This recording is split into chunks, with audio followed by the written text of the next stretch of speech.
నమస్కారం, వార్తలకు స్వాగతం. ముందుగా ముఖ్యాంశాలు. BJP leader Etela Rajender press meet, పలు అంశాలపై వివరణ.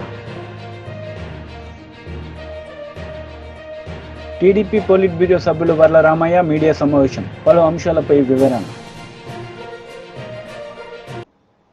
టీడీపీ పోలిట్ బ్యూరో సభ్యులు వర్ల రామయ్య మీడియా సమావేశం నిర్వహించారు. ఈ సందర్భంగా పలు అంశాలపై ఆయన మాట్లాడారు. ఫైల్ కూడా దగ్ధం చేయడానికి లేదు, డిస్ట్రాయ్ చేయడానికి లేదు, ఫైనల్ ఆర్డర్స్ తీసుకోవటానికి వీలేదని చెప్పండి. అధికార మార్పిడి తథ్యం. రాష్ట్రంలో ఓటర్స్ అందరూ, ప్రజలందరూ కూడా ఒక వర్డిక్ట్ ఇచ్చారు. జగన్మోహన్ రెడ్డి గారు అవుట్, చంద్రబాబు నాయుడు గారు ఇన్, ఇది చెప్పేశారు రాష్ట్ర ప్రజలు. ఈ నేపథ్యంలోనే ఎవరండి ఆయన వాళ్ళు అంటారండి, ఈ ఆఫీస్ క్లోజ్ చేస్తారంట. సెంట్రల్ గవర్నమెంట్ చెప్పిందంట, ఈ ఆఫీస్ క్లోజ్ చేస్తారు. అంటే ఈ రోజున ఎంత తొందరపడుతున్నారు. ఎలా క్లోజ్ చేస్తారు? క్లోజ్ చేయడానికి ముందే సెంట్రల్ గవర్నమెంట్ నుంచి ఆర్డర్ రాకముందే చీఫ్ సెక్రటరీ గారు ఎట్లా నోట్ ఫైల్ ఇస్తారు, ఇదంతా తీస్తాం బయటికి, ఇదంతా బయటకు వస్తుంది. అందుకే అధికార గణానికి తెలియజేస్తున్నా, ఎప్పటి వరకు చాలా తప్పులు చేశారు. తప్పులు చేయని అధికారులు చాలా అరుదుగా ఉన్నారు. That also we know. ఫర్దర్గా తప్పులు చేయొద్దని చెప్పి కూడా మేము విజ్ఞప్తి చేస్తున్నాం. ఏ ఫైల్ కూడా డిస్ట్రాయ్ చేయడానికి లేదు, ఏ ఫైల్ కూడా మీరు క్లోజ్ చేయడానికి లేదు. ఇప్పుడు ఇది చాలా క్రూషియల్ టైం. ఇది మీరు ఏదన్నా నిర్ణయం తీసుకున్నారంటే మీరు తప్పు చేసినట్టు లెక్క. వెయిట్, కొత్త గవర్నమెంట్ వచ్చేంత వరకు కూడా దయచేసి వెయిట్ చేయండి అని చెప్పి కూడా మేము తెలియచేస్తున్నాం. ఈ ఫైల్స్, మాన్యువల్ ఫైల్స్, ఏ ఫైల్ కూడా క్లోజ్ చేయడానికి వీల్లేదని చెప్పి కూడా తెలియజేస్తున్నా. పోలీస్ అధికారులు చాలా కంగారు పడిపోతున్నారు. ఒక పక్క బందోబస్తు చేస్తూనే, ఒక పక్క శాంతి భద్రతలు కాపాడుతున్న మిషన్లో నాటకం ఆడుతూనే చాలామంది అధికారులు పోలీస్ స్టేషన్లో ఎఫ్ఐఆర్లు తగలబెడుతున్నారు. పోలీస్ స్టేషన్లో కేసు ఫైల్స్ అన్ని కూడా డిస్ట్రాయ్ చేస్తూ ఉన్నారు. చేయొద్దని చెప్పి కూడా తెలియజేస్తున్నాం. రాష్ట్ర డీజీపీకి మేము విజ్ఞప్తి చేస్తున్నాం. Ask all the police stations, all police officers not to destroy any file. ఏమి చేద్దాం, వచ్చిన తర్వాత అన్ని సమీక్ష చేయిస్తాం. తెలిసి తప్పు చేసిన వాళ్ళు తప్పకుండా శిక్ష అనుభవించవలసిందే. తెలిసి తప్పు చేసిన వాళ్ళు, నేను చాలా జాగ్రత్తగా మాట్లాడేటప్పుడు తెలిసి తప్పు చేసిన వాళ్ళు, కావాలని తప్పు చేసిన వాళ్ళు, అధికార పార్టీకి లాలూచిపడి తప్పు చేసిన వాళ్ళు, అధికార పార్టీ మోచేతి నీళ్లు తాగి తప్పు చేసిన వాళ్ళు కూడా శిక్ష అనుభవించవలసిందే. కనుక director general of police or additional DG administration మీ అందరికి కూడా విజ్ఞప్తి చేస్తున్నాం. Ask all the police officers not to destroy any file without a valid direction. దయచేసి చెప్పండి అని చెప్పండి. మిగతా అధికారులందరూ కూడా నేను తెలియజేస్తూ ఉన్నా. చాలామంది టెయింటెడ్ ఆఫీసర్స్ ఉన్నారు, మచ్చలు పడ్డ ఆఫీసర్స్. వాళ్ళందరూ కూడా విజ్ఞప్తి చేస్తున్నా, మీరు ఏ ఫైల్స్ కూడా మీరు సరిదిద్దటానికి వీల్లేదు. ఇప్పుడు తప్పులు దిద్దుకోవటానికి వీల్లేదు. మీరు తప్పు చేసి దాన్ని కప్పిపుచ్చుకోవటానికి ప్రయత్నాలు చేయొద్దని చెప్పి కూడా నేను తెలియజేస్తున్నా. It is a serious issue. ఎందుకంటే పక్కన తెలంగాణలో చూసాం కదా, దాని మీద పెద్ద ఎంక్వైరీ, జ్యుడిషియల్ ఎంక్వైరీ ఆర్డర్ చేయాల్సి వచ్చింది. వాళ్ళు టెలిఫోన్ ట్యాపింగ్ చూసాం కదా, ఆర్డర్ చేయాల్సి వచ్చింది. మరి అధికారులు ఈ 5 సంవత్సరాలుగా వాళ్ళు వెలగబెట్టిందంతా, వాళ్ళు చేసిన తతంగం అంతా బయటకు రావాలి కదా. అందుకని అధికారులు, నేను కింద స్థాయి అధికారులకు కూడా తెలియజేస్తున్నా, పై అధికారులు ఏమన్నా తప్పు చేయమంటే చేయకండి. మీరు కానిస్టేబుల్స్ ఉంటారు, హెడ్ కానిస్టేబుల్స్ ఉంటారు, ఎస్ఐస్ ఉంటారు, లేకుంటే సెక్రటేరియట్లో కింద సెక్షన్ ఆఫీసర్స్ ఉంటారు, ఇంకా క్లర్క్స్ ఉంటారు. వాళ్ళందరూ కూడా తెలియజేస్తున్నా, మీ అధికారులు ఎవరన్నా తప్పు చేయమంటే చేయకండి. మీ మెడకు కూడా చుట్టుకుంటుంది అది. పక్కన తెలంగాణ రాష్ట్రం చూస్తున్నారు, judicial enquiry is going on. వాటన్నిటి మీద, ఫైల్స్ మాయం మీద. అందుకని మన రాష్ట్రంలో ఒక్క ఫైల్ కూడా మాయం అవటానికి లేదు. ఆల్ ప్రిన్సిపల్ సెక్రటరీస్, సెక్రటేరియట్లో ఉన్న, రాష్ట్రంలో ఉన్న ప్రిన్సిపల్ సెక్రటరీస్ అందరికి కూడా నేను విజ్ఞప్తి చేస్తున్నా, you direct your people not to destroy any file అని కూడా నేను విజ్ఞప్తి చేస్తున్నాను. తర్వాత మన విషయానికి వచ్చినట్లయితే శాంతి భద్రతలు కాపాడటంలో ఘోరంగా విఫలమైంది రాష్ట్రం. జగన్మోహన్ రెడ్డి గారికి అర్థమైంది తాను వెళ్ళిపో. కాంగ్రెస్ నేతలు మీడియా సమావేశం నిర్వహించారు. ఈ సందర్భంగా పలు అంశాలపై వారు మాట్లాడారు. అతి త్వరలో ముఖ్యమంత్రి గారు ఈ విషయాలు ప్రకటిస్తారు.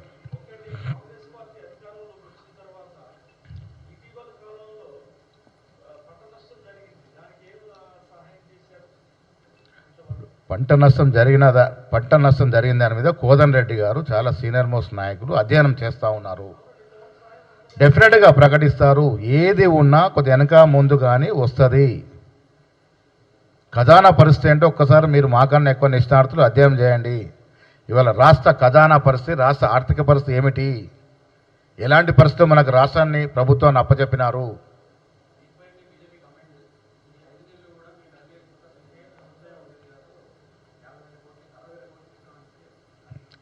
ఈనాటికి కూడా కేంద్ర ప్రభుత్వం నుంచి మనకు రావాల్సినటువంటి అంటే 10 ఏళ్ళు లెక్కేసుకుంటే బకాయిలే దాదాపు 50 లక్షల కోట్లు ఉన్నాయి. అంతేనా శ్రీపాల్ గారు? ఇఫ్ ఐఎమ్ నాట్ రాంగ్, దాదాపు 50 లక్షల కోట్లు, ఇంకా 50 లక్షల కోట్ల మేరకు కేంద్రం నుంచి రావాల్సిన సాయం ఆగిపోయి ఉన్నది. మరి మూకుమ్మడిగా ప్రభుత్వం చేసుకొని వాళ్ళిద్దరు లోపాయిక ఒప్పందం నేను అడగలేదా అని ఇవ్వలేదు. ప్రజల ముందుకు వచ్చి మాత్రం మీరు కొట్టినట్టు చేయండి, మేము ఏడ్చినట్టు చేసినామని చేశారు. మాటికి మేము బీజేపీతో సంబంధం లేదంటున్నారు. సిగ్గు ఉన్న నాయకులు ఎవరైనా మాట్లాడేది. ఇవాళ నల్ల చట్టాలు తీసుకొస్తే కేంద్రంలో ఈ కేసీఆర్ ప్రభుత్వం సాయం చేయలేదా? నల్ల చట్టాలు తీసుకొచ్చి 2 రోజులు ధర్నాలు చేశారు మంత్రులు, నాయకులంతా. అరే మేము ఆశ్చర్యపోయాం, మాకన్నా పెద్ద ఎత్తున ధర్నాలు చేస్తున్నారేంటని. 3వ రోజు తోక ముడుచుకొని బిల్లుకు మద్దతు తెలిపారు. వీరు ఇవాళ రైతుల గురించి మాట్లాడుతూ ఉన్నారు. ఏమీ రాలేదు. ఇంకా కూడా ఈ రాష్ట్రానికి రావాల్సిన వాటా చాలా ఉంది. వివిధ రకాలుగా వివిధ కోర్టులో వివిధ డిపార్ట్మెంట్ రావాల్సిన బకాయిలు చాలా ఉన్నాయి కేంద్రంలో. రేవంత్ రెడ్డి గారు మొదటే చెప్పారు, మాకు ఎన్నికలు వచ్చినప్పుడే రాజకీయాలు, కేంద్రంలో ఏ ప్రభుత్వం ఉన్నా మాకు రావాల్సిన వాటా విషయంలో బరాబర్ కొట్లాడతాం, సఖ్యతతో ఉంటాం, తెచ్చుకుంటామన్న మాట చెప్పినాడు. కేసీఆర్ లాగా ప్రధానమంత్రి రాగానే దాక్కున్నట్టు చేసి మాకు మీకేదో తీవ్రంగా వైరం ఉన్నట్టు నటించి తద్వారా ఓట్లలో లాభం పొందాలని ప్రయత్నం చేసిండు కేసీఆర్. లోపాయిక ఒప్పందం ఉన్నాడు. ఇవాళ ఎన్నికల్లో చూడండి, ఇవాళ ఈ పార్లమెంటు ఎన్నికల్లో టీఆర్ఎస్ నాయకులు మెజారిటీ చోట్ల, మెజారిటీ నాయకులు ఎమ్మెల్యేలు సైతం బీజేపీకి సపోర్ట్ చేసినారు. ఎవరి ఆదేశాల మేరకు చేసినారు? కేసీఆర్ కేటీఆర్కి తెలియకుండా వారు మద్దతు ప్రకటించినారా? కింది స్థాయిలో మాకు 12కు తగ్గకుండా సీట్లు వస్తాయని మేము ఆశిస్తూ ఉన్నాం. ప్రజల యొక్క నాడి అట్లా కనబడతా ఉంది.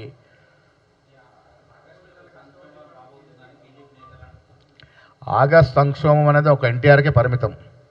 ఇంకా తర్వాత ఎప్పుడు ఆగస్ట్ సంక్షోభం రాదు కూడా ఈ రాష్ట్రంలో. ప్రజాస్వామ్యం ఈ దేశంలో ఉంది. మాకు ప్రజలు పట్టం కట్టారు, మెజారిటీ స్థానాలు ఇచ్చారు. మెజారిటీ స్థానాలు వచ్చిన కాంగ్రెస్ పార్టీని కూలదోస్తామని అధికారంలో ఉన్నటువంటి బీజేపీ నాయకులు మాట్లాడుతూ ఉంటే, అంటే వారికి ఏ పార్టీ నమ్మకం ఉంది ప్రజాస్వామ్యం మీద? ఎట్లా మాట్లాడతారు అది? కేసీఆర్ ఒక్కరితో అవద్దా? కేసీఆర్ బీజేపీతో మాట్లాడుకొని మేము కూలదోస్తాం. ఎవరండి మీరు కూలదోస్తానికి?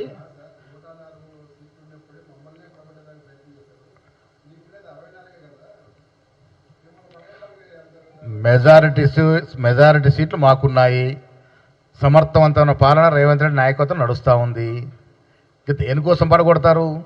అంటే మీరు 10 ఏళ్ళేది ఎలగబెట్టారు, ప్రజలు మీరు కోరుకుంటారనా? ప్రజలను మీరు తిప్ప చేసి మీరు ఇంటికి పంపినారు కదా. అసెంబ్లీలో బీజేపీ టీడీపీ లీడర్ మీడియా సమావేశం నిర్వహించారు. ఈ సందర్భంగా పలు అంశాలపై ఆయన మాట్లాడారు. ఏం ఉద్ధరించావు, నీకు ఎంపీ సీట్లు వస్తాయి. ఇవాళ వైనాట్ పులివెందుల అని ప్రజలు అడుగుతున్నారు. కడప జిల్లాలో కడప ఎంపీ కూడా గెలవబోతున్నాం అనే సమాచారాలు బయటకు వస్తూ ఉన్నాయి. ఇటువంటి పరిస్థితుల్లో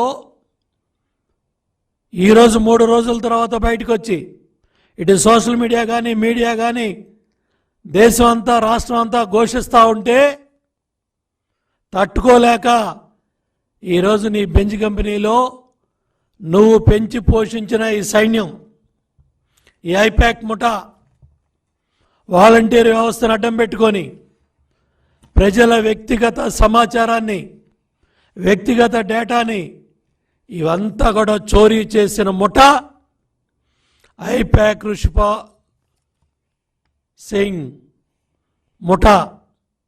వీళ్ళు చేసిన దోపిడీ, వీళ్ళు చేసిన డేటా చోరీ ఇవన్నీ కూడా రాబోయే ప్రభుత్వం ఎన్డీఏ కూటమి చంద్రబాబు గారి నాయకత్వంలో ఎన్డీఏ ప్రభుత్వం ఏర్పడుతుంది.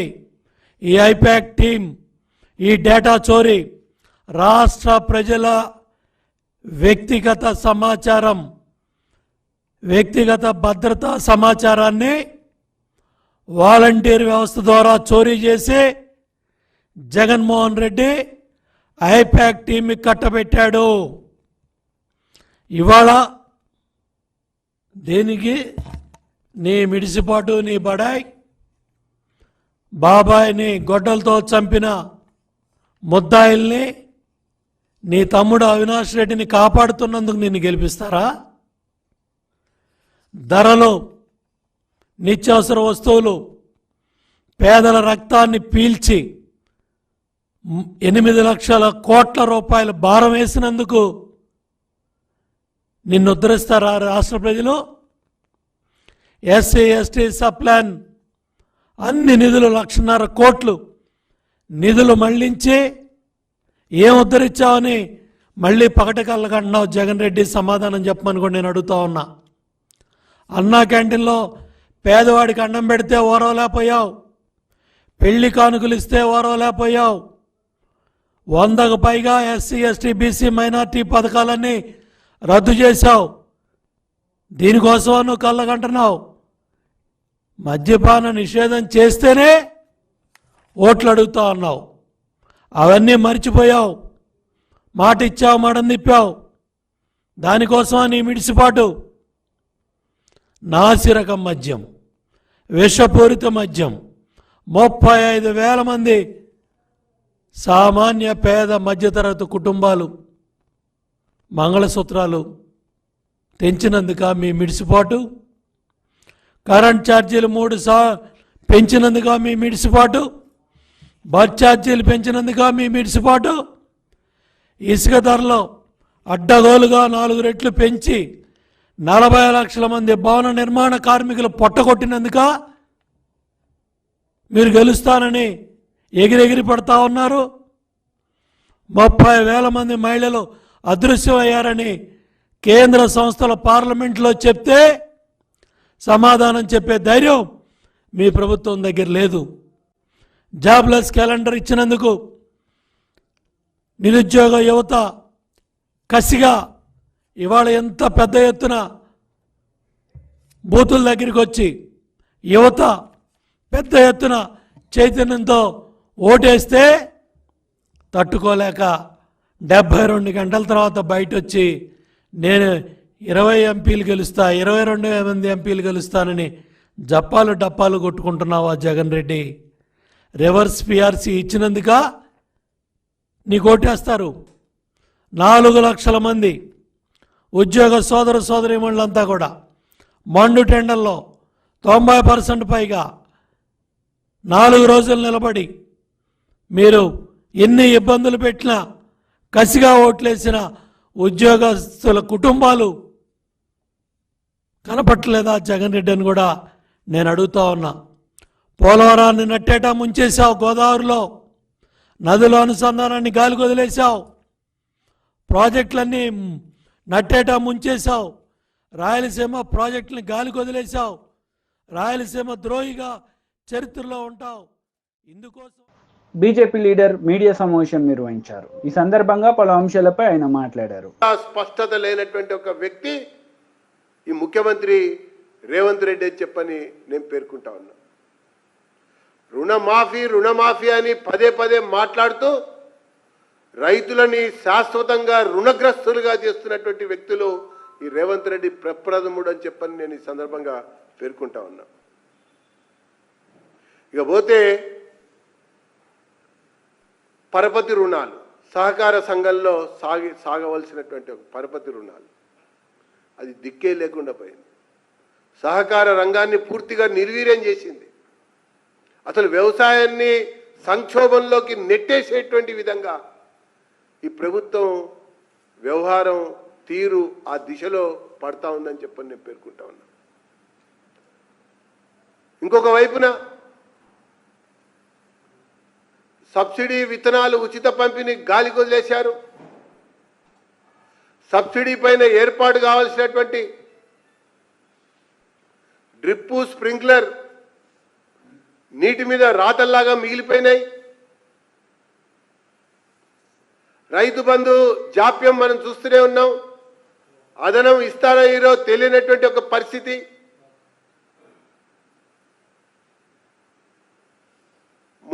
మొన్నటిగా పంట నష్టపరిహారం కూడా ఇవ్వనటువంటి ఒక వైనం. ఇంకొక వైపున ఫసల్ బీమాని మేము అమలు చేస్తామని చెప్పారు. మరి ఫసల్ బీమాని అమలు చేస్తామని చెప్పిన తర్వాత ప్రభుత్వ పరంగా పంట విస్తీర్ణానికి మొత్తంగా వీళ్ళు ఆ ఫసల్ బీమాలో రాష్ట్ర వాటా కట్టినట్టయితే ఆ మొన్న నష్టపరిహారం అన్న ఆ రకంగా వచ్చేది. దానికి కూడా వీళ్ళు నిధులు విడుదల చేయాల. అది కూడా కట్టడానికి ముందుకు రాలా. కేవలం పేరుకు మాత్రమే ఆ ఫసల్ బీమా అమలు చేస్తామన్నటువంటి ఒక అంశం అలా పడి ఉందని చెప్పని నేను పేర్కొంటా ఉన్నా. ఇక ఉద్యానవనాలు, పశు సంపద, పాడి పరిశ్రమ, కోళ్ల పరిశ్రమ ఇవన్నీ కూడా అధోగతి పాలైనాయని చెప్పని నేను పేర్కొంటా ఉన్నా. ఈ యొక్క వ్యవసాయం సంక్షోభ దిశగా అడుగులు పడుతున్నాయని చెప్పని నేను పేర్కొంటున్నా. ఒకవైపున ఆర్థిక సంక్షోభం, దివాలా తీసిన ఖజానా, కొత్త అప్పులు పుట్టే పరిస్థితి లేనటువంటి వైసీపీ లీడర్ మెరుగు నాగార్జున మీడియా సమావేశం నిర్వహించారు. ఈ సందర్భంగా పలు అంశాలపై ఆయన వివరణ ఇచ్చారు. ఎక్కడ ఏమీ పట్టించుకోలే.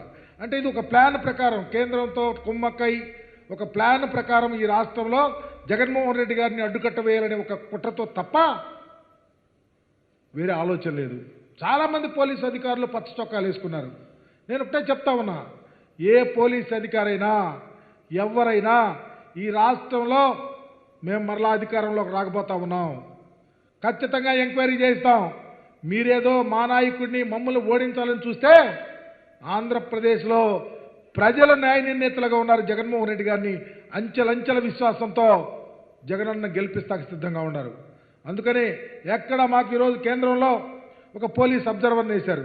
మరి ఆయన ఏమైపోయాడో తెలియదు, ఎవరు ఇన్ఫ్లుయెన్స్ పొందాడో తెలియదు. పోలీసుల్ని చక్కగా ప్లాన్ ప్రకారం సిస్టమేటిక్గా తెలుగుదేశం పార్టీకి చంద్రబాబుకి అడుగులు ముడుగులు తప్ప వైఎస్ఆర్ కాంగ్రెస్ పార్టీ శ్రేణుల్ని నిలవరించాలని ఆలోచన తప్ప ఎన్నికల విధులు కరెక్ట్గా చేయించాల. ఇప్పటికీ చూస్తూ ఉన్నాం. ఈ రోజుకి దాడులు చేయిస్తూ ఉన్నారు, ఈ రోజుకి అఘాయిత్యాలు జరుగుతూ ఉన్నాయి. ఎందుకు కరెక్ట్గా రియాక్ట్ అవ్వలేకపోతా ఉన్నారో ప్రజలు కూడా గమనించాలి. ప్రజలు అర్థం చేసుకుంటున్నారు. చంద్రబాబు ఓడిపోతున్నాడు, చంద్రబాబు కేంద్రంతో లాలూచి అయ్యాడు, కేంద్రం ఇన్ఫ్లుయెన్స్తో ఈరోజు ఎన్నికల్లో జగన్మోహన్ రెడ్డి గారిని ఓడించాలని చూస్తూ ఉన్నాడు. కానీ జగనన్న చేసినటువంటి గొప్ప గొప్ప కార్యక్రమాలు ఆంధ్రప్రదేశ్లో ప్రజానీకం ఉవ్వెత్తున ఎగిసిపడ్డారు, జగనన్న కొమ్ము కాశారు. మళ్ళా ఆంధ్రప్రదేశ్లో జగనన్న ముఖ్యమంత్రిగా చేసుకోవటానికి సిద్ధంగా ఉన్నారు. కానీ చంద్రబాబు కోటే చెప్తా ఉన్నా, నువ్వు ఎప్పుడు పేదల మీద పడుతున్నావో, దళితుల మీద పడతా ఉన్నాడో, ఎస్సీ ఎస్టీ బీసీ మైనారిటీల మీద అఘాయిత్యాలు చేయిస్తా ఉన్నావో, నీ రాజకీయ అంతం జరుగుతూ ఉంది, గమనించు. జూన్ 4వ తారీఖున పటాపంచలైపు ఆంధ్రప్రదేశ్లో వైఎస్ఆర్ కాంగ్రెస్ పార్టీ అఖండమైన విజయం జరుగుతూ ఉంది. చంద్రబాబు రథచక్రాలు విరిగిపోతాయని కూడా మీ ద్వారా తెలియపరుస్తూ ఉన్నా. ఇంతటి క్రూరమైనటువంటి ఇంత ఈరోజు చూస్తూ ఉన్నారు. ఎక్కడెక్కడి నుంచో తీసుకొని వచ్చి విదేశాల్లో ఉన్న తీసుకొని వచ్చి డబ్బులు ఖర్చు పెడతా ఉన్నారు.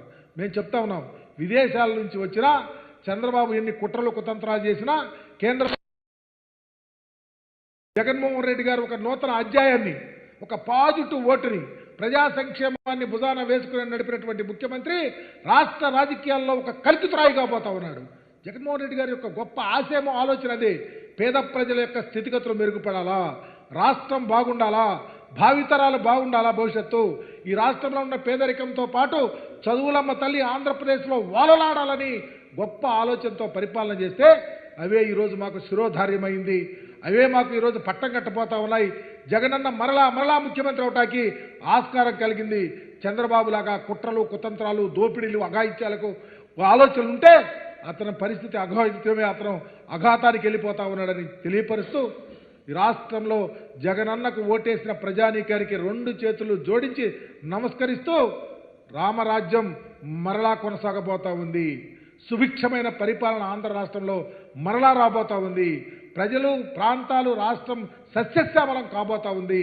జగనన్న మరలా ఈ ఆంధ్ర రాష్ట్రంలో ఊవెత్తర ఎగిసిపడుతూ మరలా ప్రభుత్వాన్ని ఏర్పాటు చేయబోతా ఉన్నాడని చాలా గర్వంగా తెలియపరుస్తూ ఈ కుట్రలు, కుతంత్రాలు, దాగుడు మూతలకి చెల్లుచీటీ కాబోతామని మీ ద్వారా తెలియపరుస్తా ఉన్నా.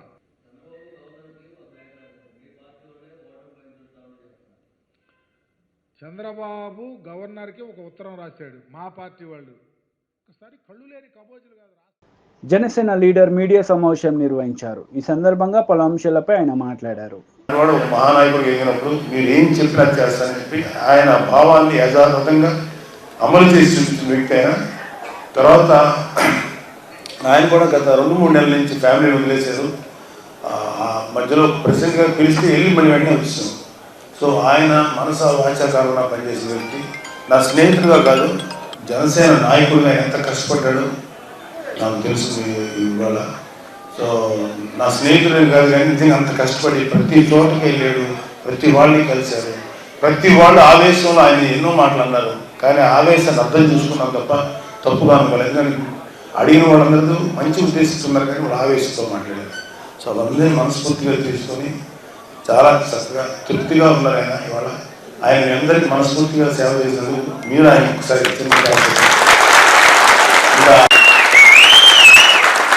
మా మర్రెడ్డి శ్రీనివాసరావు గారు ప్రజారాజ్యం మాతో ఉన్నారు.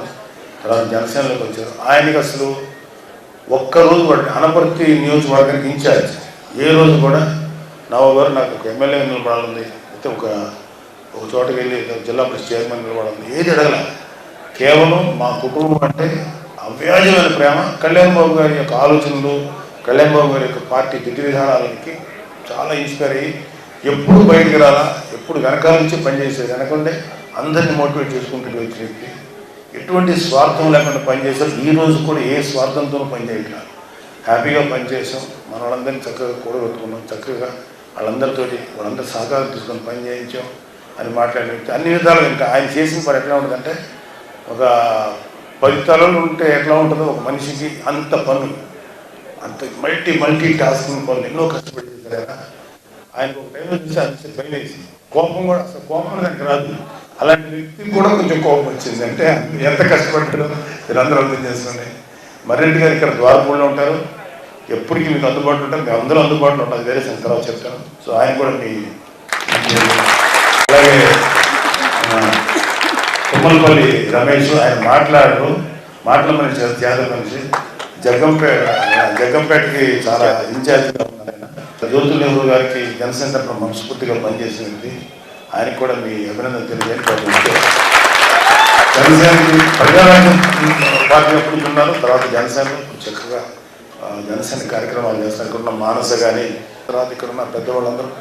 బీజేపీ లీడర్ మీడియా సమావేశం నిర్వహించారు. ఈ సందర్భంగా పలు అంశాలపై ఆయన మాట్లాడారు. చేసుకున్న వాళ్ళందరూ కూడా ఇవాళ ఇష్టపడుతున్న పార్టీ భారతీయ జనతా పార్టీ, ఇష్టపడుతున్న నాయకుడు నరేంద్ర మోడీ గారు. కాబట్టి ఇవాళ వాళ్ళకి అన్ని విషయాలు తెలుసు. ఒకప్పుడు ఏం జరుగుతుందో తెలియని పరిస్థితి ఉండే. క్షణాల మీద మా పట్టభద్రుల దగ్గర సెల్ ఫోన్లలో దేశంలో ఏం జరుగుతూ ఉంది, ప్రపంచంలో ఏం జరుగుతూ ఉంది అవన్నీ చూస్తూ ఉన్నారు. కాబట్టి పట్టభద్రులకు మేము మళ్ళీ ఏదో చెప్పాలంటే అక్కడ లేకుండానే ఒక్కటైతే సత్యం ఏంటంటే, నరేంద్ర మోడీ గారి ఏలుబడిలో, నరేంద్ర మోడీ గారి నాయకత్వంలో ఈ దేశం ఇంతకుముందు మా వెంకటేష్ గారు చెప్పినట్టుగా ఆర్థికంగా మాత్రమే ఎదగడం కాదు, ఇలా ఆత్మగౌరవపరంగా కూడా ప్రపంచ చిత్రపటం మీద భారత ఔన్నత్యాన్ని, భారత గౌరవాన్ని సమున్నతంగా నిలిపిన వ్యక్తి నరేంద్ర మోడీ గారు అని చెప్పి ఇలా వీళ్ళంతా మాట్లాడతారు. మనం ఎన్నికలు చూస్తే మాకు బాగా ప్రచారం చేసిన దాంట్లో ఐటీ ఎంప్లాయీస్ కావచ్చు, ప్రభుత్వ ఉద్యోగులు కావచ్చు, వాళ్ళకు బయటికి చెప్పుకునేటువంటిది ఉండకపోవచ్చు, కానీ రిటైర్డ్ ఎంప్లాయీస్ కావచ్చు, పట్టభద్రులు కావచ్చు, మొట్టమొదటి అసలు అంటే ఎవరు చెప్పకపోయినా, ఎవరు పిలవకపోయినా వాళ్ళంతటా వాళ్ళే బాధ్యతగా భావించి వాళ్ళు మా ఎన్నికల్లో మా గెలుపు కోసం ప్రయత్నం చేసింది. కాబట్టి డెఫినెట్గా ఇవాళ వరంగల్, ఖమ్మం, నల్లగొండ, ఉత్తర తెలంగాణకి చాలా గుండెకాయ లాంటి జిల్లాలు, చైతన్యానికి మారుపేరు ఉన్న జిల్లాలు ఈ 3. ఇవాళ చైతన్యానికి మారుపేరుగా ఉన్నటువంటి జిల్లాలు. కాబట్టి డెఫినెట్గా మా పట్టభద్రులందరూ కూడా ఇవాళ నరేంద్ర మోడీ గారిని బలపరచాలని చెప్పి సంకల్పంతో ఉన్నవాళ్ళు. కాబట్టి ఎక్కడికక్కడ మీరే ఎక్కడికక్కడ కథానాయకులై ఇవాళ గుజ్జల ప్రేమేంద్ర రెడ్డి గారిని గెలిపించడం ద్వారా నరేంద్ర మోడీ గారికి మళ్ళీ మద్దతు ఇచ్చినట్టుగా ఇలా ఈ దేశానికి మళ్ళీ మనం ఓటేసుకునేటువంటి భాగ్యంగా భావించాలి. కాబట్టి దయచేసి మీరందరూ కూడా గొప్పగా పాల్గొని గెలిపించాలని చెప్పు. ఇవాళ BRS party today irrelevant party, దానికి ఇవాళ ఎక్కడ లేదు, నా ఇక్కడ లేదు అక్కడ లేదు. ఇంతకుముందు మా రామచంద్ర గారు చెప్పినట్టుగా ప్రజాస్వామ్యం పరిడవిల్లాలంటే చట్టసభలలో అధికార పక్షం కావచ్చు ప్రతిపక్షం కావచ్చు స్ట్రాంగ్గా ఉండాలి. ఇవాళ ఏకపక్షంగా ఉండేటువంటి ఆస్కారం ఉంది. ఇవాళ గుజ్జల ప్రేమేంద్ర రెడ్డి గారికి 40-42 సంవత్సరాల ఈ చరిత్రలో అనేక విషయాల పట్ల సమగ్రమైన అవగాహన ఉన్నవాడు కాబట్టి ఇవాళ శాసన మండలిలో ప్రజల సమస్యలు. వార్తలు ముగించే ముందు ముఖ్యాంశాలు మరోసారి. BJP leader Etela Rajender press meet, పలు అంశాలపై వివరణ. టీడీపీ పోలిట్ బ్యూరో సభ్యులు వర్ల రామయ్య మీడియా సమావేశం, పలు అంశాలపై వివరణ. ఈ వార్తలు ఇంతటితో సమాప్తం. తిరిగి ప్రసారమయ్యే వార్తల్లో మళ్ళీ కలుద్దాం. అంతవరకు సెలవు. నమస్తే.